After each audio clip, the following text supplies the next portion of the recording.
Hi there, my name is Carla Rylance and I'm the chair of the XDS Advisory Committee.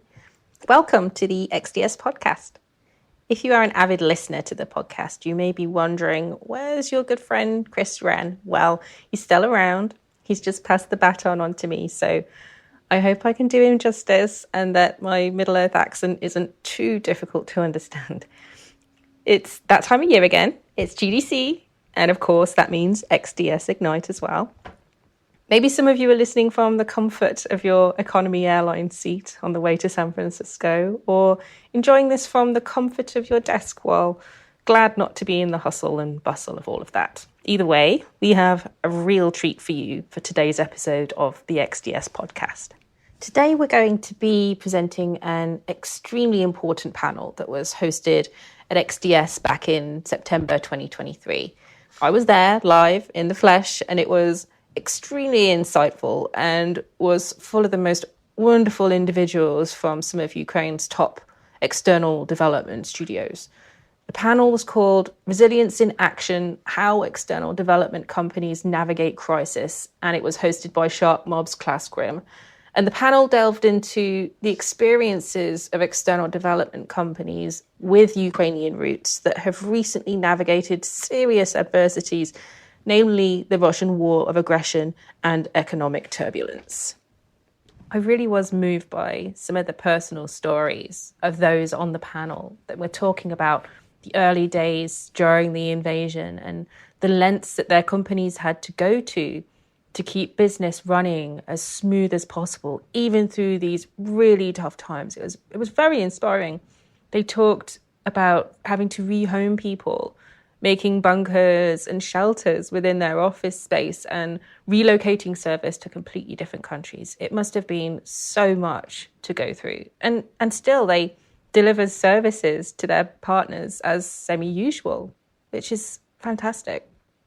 And it was great to hear so many stories about how developers stuck with their partners through these tough times. And it was quoted during the panel that they weren't just treated like partners, but they were treated like colleagues. And that to me really does speak volumes about this industry, about external development, and why I love it so much. The community is just so empathetic and supportive. So now I'll hand you over to Class Grim and his great panel. So please relax, enjoy, and I'll see you on the next one or at Ignite. Thank you.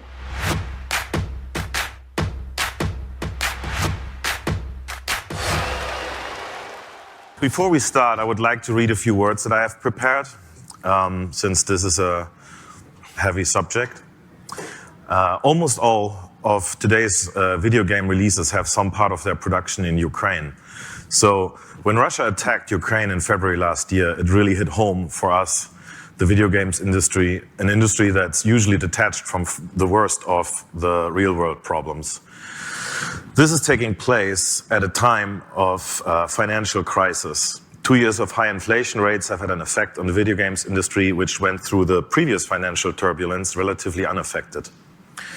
And then there was COVID-19 with its dramatic effects on the economy and where and how we work.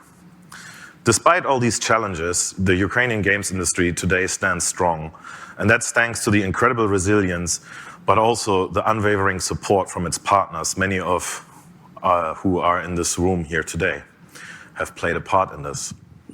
That being said, today representatives of four of Ukraine's top external development companies will share their story and the experience gained from that with us.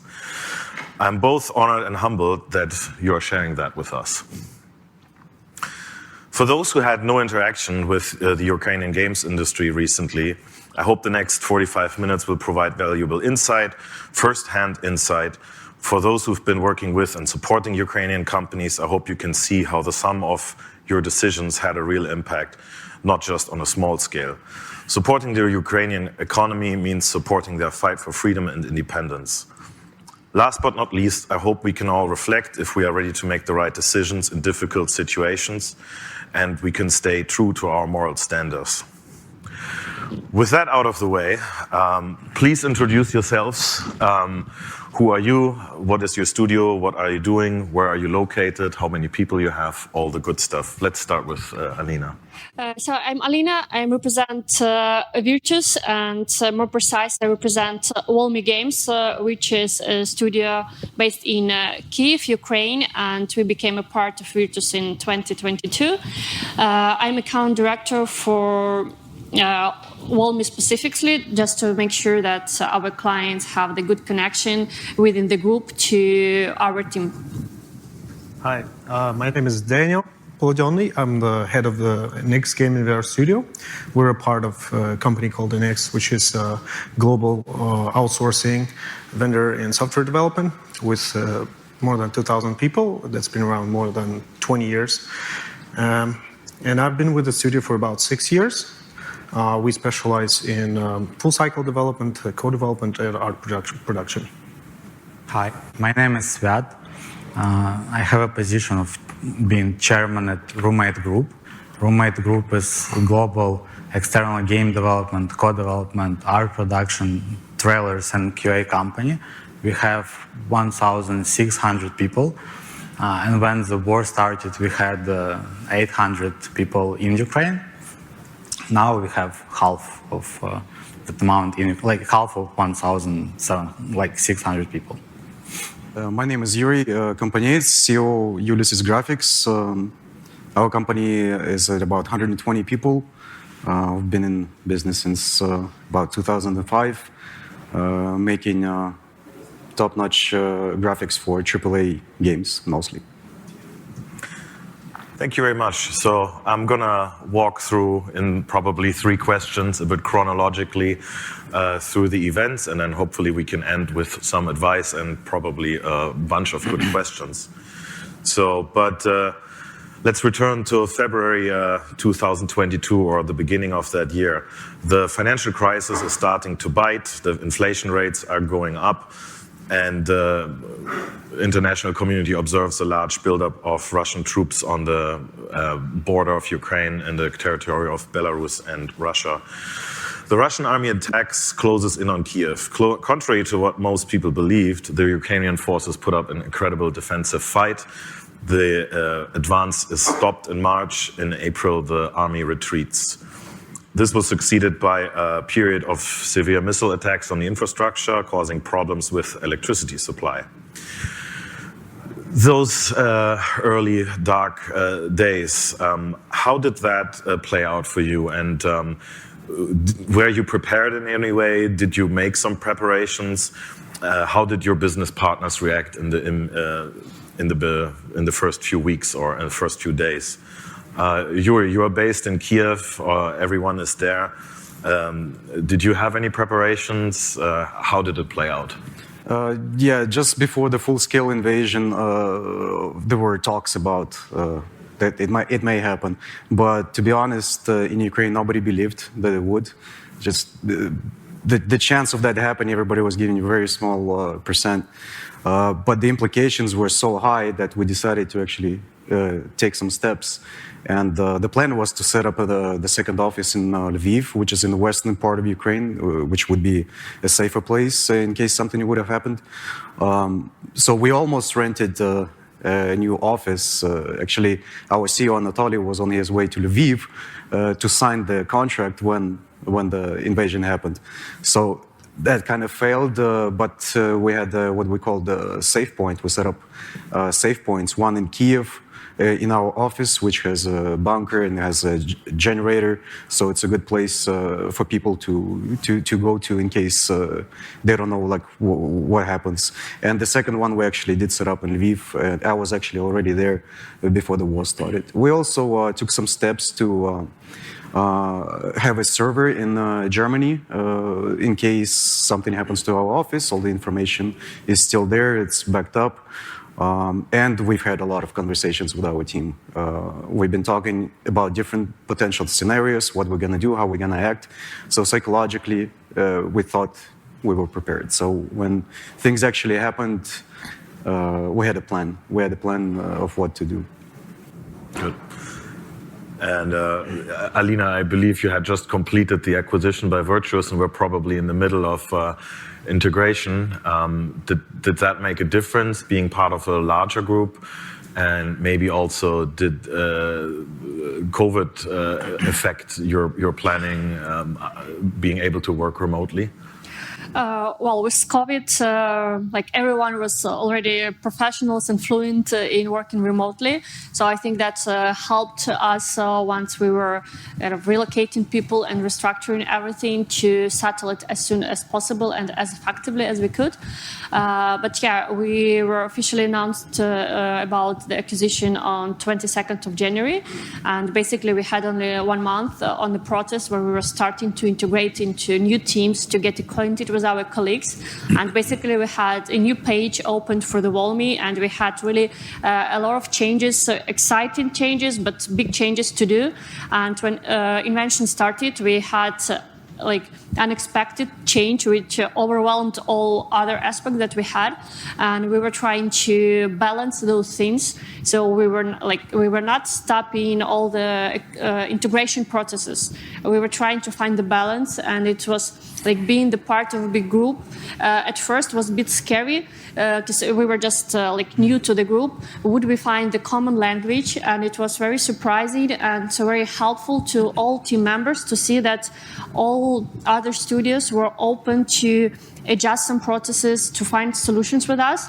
And it was inspiring and helping to the team while we were relocating the people to the safer locations, while we were settling new workstation to them.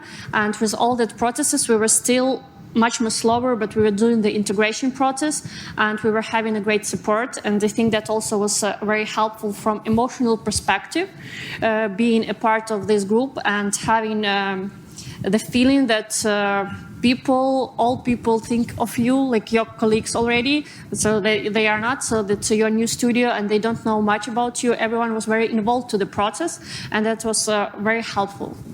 That's great. And then, so you're part of a business or a group of companies that's not only dealing with games. Do you have a bit of a different perspective on that? And how did your clients react? Yeah, I would say that everybody had pretty much the same perspective. It was, for me, it was one of the scariest mornings in my life, honestly, reading all these big titles and everything. Clients reacted quite well, I would say, much better than expected. We received so much support, so many warm words. Some clients even sent financial support to some of their teams, people who were relocating in between Ukraine. But overall, since COVID, the company had a BCP team. It was working starting 5 a.m. On February 24. And we were focusing on relocating people from the most eastern regions, organizing buses and everything. Our headquarters was traditionally in Lviv, which is quite far away. It's more like 60 kilometers to Polish border. And we arranged like a shelter there. There's actually an article on Virtuos about how we managed this whole situation. And overall, it was difficult. Then in the second part of when we thought that dust started settling, in the second part of the year, our energy infrastructure Ukrainian energy infrastructure started getting attacked. So we had to deal with that as well. We've got a dedicated internet line in our office coming from Poland. And we started ordering Starlinks. We started ordering the power stations for people who work from home, and everybody was able to also come to the office, which was 24/7 supplied with power, with generator and everything. So basically, we tried to do our best to facilitate people, their families as well, helping them finding places to live, and so on. And I believe all of you had the same experience. How long did it take you to go back to being fully operational? And I believe, Sviat, you're probably the company that were most distributed, several locations in Ukraine. I believe there must have been a lot going on depending on the location. And how long did it take you to get it back together? Surprisingly, I would say 2 weeks stop. like to get to maybe 85% of real performance. Like first 3 days was like close to zero, maybe 10%, but first 2-3 days, it all was a complete mess, and everybody was just trying to do what is right. We literally told our people not to worry about assets, about delivery, about anything. We started contacting our partners to say that, like, probably or obviously there will not be any delivery in the same days, but like we're really working to come back and like to the schedule, but there will be some effect on schedule. And but the reality is that I think it was really important for people to be distracted from the war too. That's something that I wouldn't really think. And like, despite even us saying that you shouldn't do work, you should be focused on your safety, we are working together to deliver on that, we start seeing assets being delivered or games or like anything. And it appears that that actually helps people to distract from things that they can't control to some extent and give us room to actually help them. So to sum up, 3-4 days of really low performance, but in 2 weeks it was quite good. Who wanted to move, they moved, and a lot of people just didn't want. So because like we had at this point in time 800 people, maybe in 30 cities, and yeah, mainly in 5, but there are still 20% there, and so on. And you can't really prioritize in this case, like you can't think in a corporate way. So we have this amount of resource, we will help these guys, and we will not help those guys. You can't. It's like safety, life and death matter, so you should do your best to help everybody at the same time.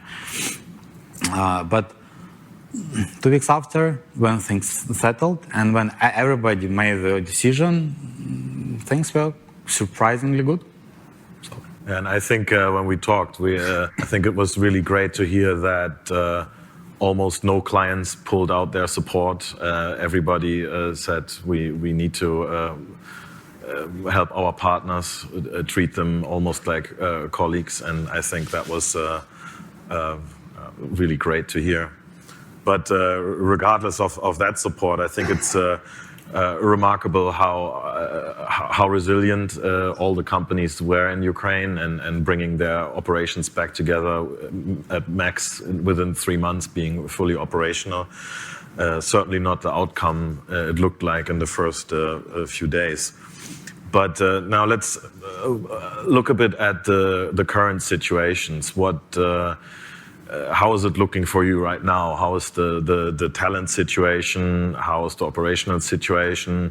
What kind of problems do you face? And what kind of initiatives are you working for? What are you planning for the future? Or is the future more a bit of a fog that you see what happens? Alina, you told me a lot about your travel adventures recently. It's not easy to leave Ukraine and travel. But despite all those difficulties, all of you are still traveling. And yeah, how is that situation for you right now, and what are you planning? Because I know you're still in Kiev, right? I spent a year in Warsaw because we had quite a number of people relocated. So we settled a studio in Warsaw, which is now Virtuos Labs, and proceeding expanding. And I got back to Kiev because I feel it's more like my place. And for the travels, it's just adding for you a bit of time for each direction. So you cannot easily jump to the plane and get in a few hours to the place. You have to consider that you might be stuck on the border, or you add in more time to your travel in any way. It's you just accept it and you think about it like it's you have more long journey. You can spend the time to do your emails, to do the work. If you have convenient atmosphere for that. But in otherwise, I think it's not really impacting the work itself, just adding a bit of different approaches. And in terms of our side, when we're still supporting the Virtuos studio, we have our HR team traveling or other members, so we're trying to keep connection between the people. And still, so it's good for the teams to be together. And any logistical problems cannot be solved, so it just a bit of extra time. That's it, nothing more. Right. And Sviat, your roommate has a much more of a global footprint, yet still a lot of operations in Ukraine. How do you operate currently? Is your business growing? How is the talent situation? Maybe you can comment. So for us, it is like a principal decision to continue hiring in Ukraine. I think it would be quite a big mistake to halt hiring in Ukraine because talent is great. I think that the resilience is really mind-blowing, and not only on a company level, but on a personal level. So people are really trying to understand and figure out a lot of things, build a lot of special tools that helps with electricity and all other stuff. And I think that there is no lack of performance at all. Even despite there is some conflict of interest, for me to say it, but we look on it through different perspectives, and I just don't see it. And I don't think that it will be worse. I don't understand what should be, except maybe some very, very exotic options. So, but in terms of hiring, we planned to globalize long before the war started, but it was quite comfortable for us to grow in Ukraine. So kind of against all odds, it is accelerated for us, and I think that we delivered on that. We doubled in that year, which doesn't make sense for me. I still don't understand, to be honest, how we did that, but we did that, and I think that's a great performance of our team. But realistically, now we have geopolitics as one of the criteria, because previously it was reasonably simple. We would look on location like Spain or Romania, or there are, in the end of the day, there are a lot of good locations with good cost, with good talent, and different balance between cost, talent, possibility to hire. So now, based on our experience that we didn't want to have, to be honest, but now we have always in our strategy session potential risks for 1 year, for 3 years, for 5 years. And that's why, in some countries, we even held it fully, our M&A, or we decided not to open new offices, because one of our lessons that impossible is possible. So, and it is very pricey to be ignorant, to be honest. So, yeah. Right. And Yurii, you're probably less affected by the macro trends. You're fully based in Kiev. How is the situation looking for you? Are you growing your business? How's the work with the clients? Yeah, we are growing. We have been growing ever since. The only flat period of growth we had was during COVID, I think. But right now, yes, we even after the invasion started, we resumed the growth, and we used to be at around 90 or closer to 100 people before the war. Now we are at 120, a little bit more sometimes. It depends. And we still have. I mean, of course, none of the clients left us. Everybody stayed with us, and some were even great enough to offer. I'm talking about specifically SharkMob here, that offered our employees that were able to leave the country to actually hire them. So now we have about 8 people working at SharkMob. So thank you for that. And all the other clients were also extremely helpful. So the interest is still there, the demand is still there. That's why we're growing. We're going to continue growing, and I don't think we're going to be affected much because I think we are very specialized in what we do. We're a smaller studio, of course, and I hope things remain the same way. We are also looking into possibility to open office in Warsaw, but that's just to lessen and diversify the risks a little bit. Great.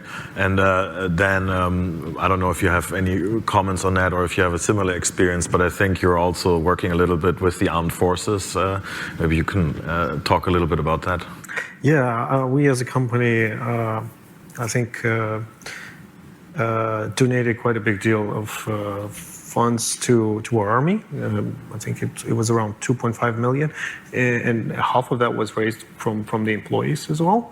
So everybody in Ukraine nowadays have a habit to fill.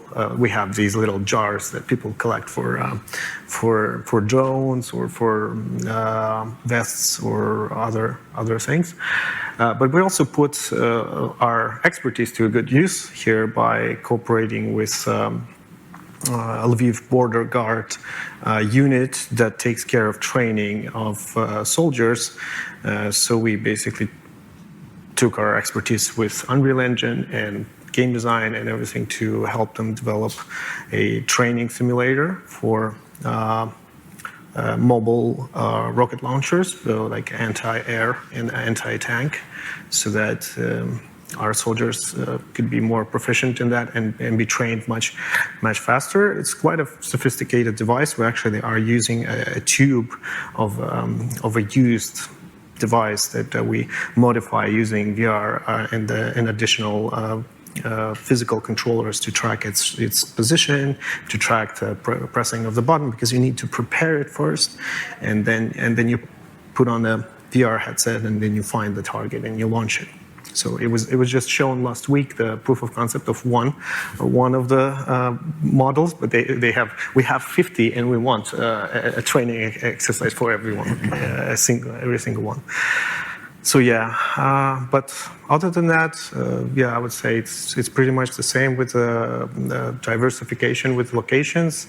Like it was global, like company-wide strategy since COVID. We were trying to like add more locations, but at the same time, like Sviat said, we are not really abandoning Ukraine, and we're staying there because it's a source of probably, in my humble opinion, of the best talent in game development. That's great. Yeah, and I know all of your companies do a lot to support the whole effort. Thanks. Now, unfortunately, the war is still going on, but it looks a lot less terrible than 20 months ago. There's a lot of support from the international community, and certainly you have gone through a lot. Now, what kind of advice or what kind of experience did you get from this that you could share with other buyers or sellers or the industry as a whole? Sviat, when we talked a little bit, I had to get reminded by this famous quote from a German field marshal: "No plan survives enemy contact." You said I believe you said in the first few days you had to make 100 decisions per hour, of which half of them become obsolete within the same. What kind of advice, after going through all of that, would you share? Yeah,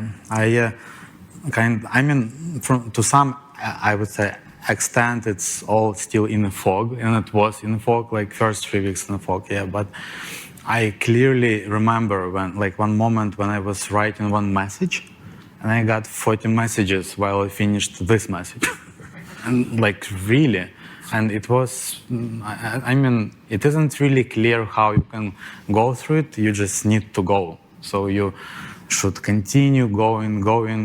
You need to be very stubborn, and you need to do your best. So in terms of to formally sum up our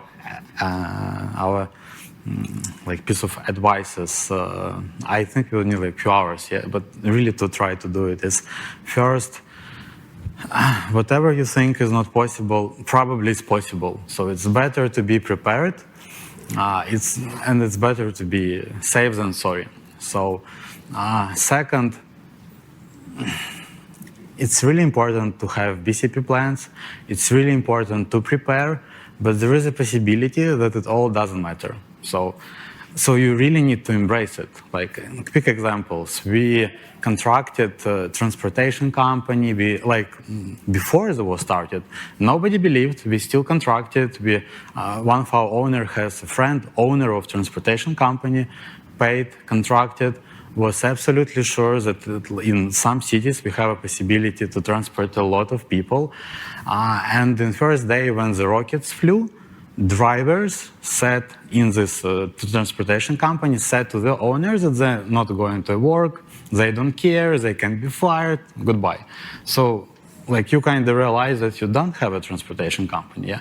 And then you send some money from your bank to Ukraine to help your people, and then your bank just saying, let's block the payment because we are not sure what's going on. And you're like, we're in Ukraine, our people need money, we have a long history with bank. What is the reason not to send the money?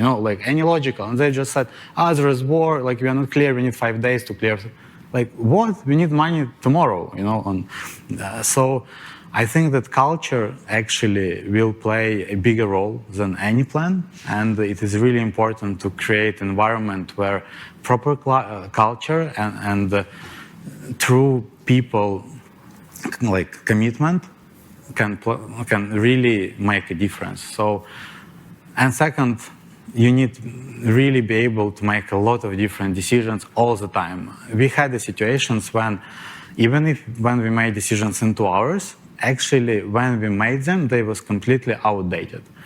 And last but not least, I think in all BCP plans, we need to embrace the idea that we are working with people. And there is a beauty in all of us being irrational, but in some cases, it is actually really, really not helpful, But when there is war, it all elevates. So you really need to understand that people might change their opinion.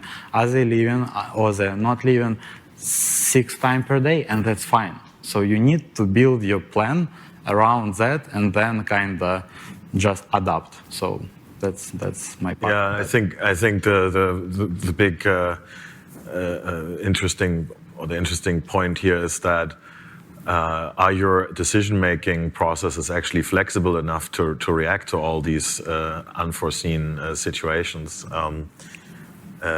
Alina, you told me that your HR department from one day to another leveled up 100 times because all of a sudden they had to deal with things that you usually don't deal with. That's true because previously they were having the daily duties to make sure that they have a one-to-one, they make sure that all employees are happy and so on. But in one day they need to be 911 call center to give all emotional support to make sure that people are good and they needed to settle this process. That time we had 187 people, I think, and I was amused also, in general, by the management team, how fast everyone reacted, because we were not having enough of HR people to keep track of all the employees. We wanted to make sure we know where are they located, how we can help them if their families need help. So we basically created our internal support center. So we call to each member at least one time a day or one time in 2 days to make sure that we track their locations, because people were relocating by themselves, not only with company support, and we wanted to make sure that we know where they are. And I was really impressed how our HR team reacted to that, helped to all the managers and producers to organize the communication processes so they know where the artist located, where all the people located, and to make sure that either help needed to the families if they relocated by families on a place. And that was the great update for them, and expertise also from to work with the people in stressful emotional conditions, how to talk to them, how to make sure that they keep calm, how they keep trust to the company, that they keep the stability for themselves. I think that's expertise that they will bring, and they will upgrade the team with every day from there.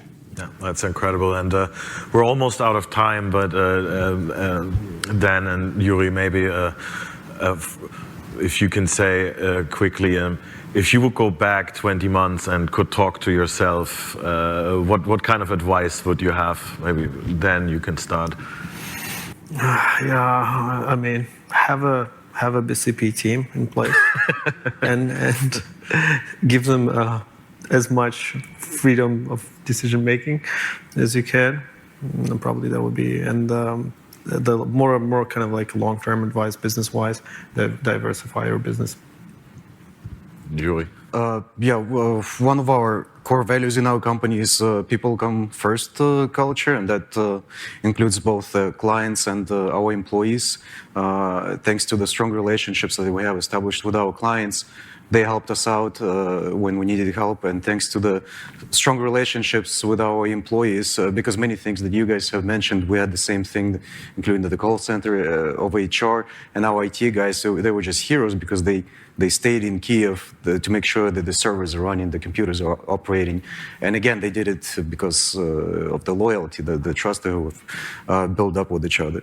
So yeah, my advice would be prepared is one thing, as much as you possibly can. And the second one is make sure that people you're working with, clients you're working with, you have strong relationships with them. Great. Thank you so much. It's not an easy topic to talk about, so I'm super grateful that you participated here.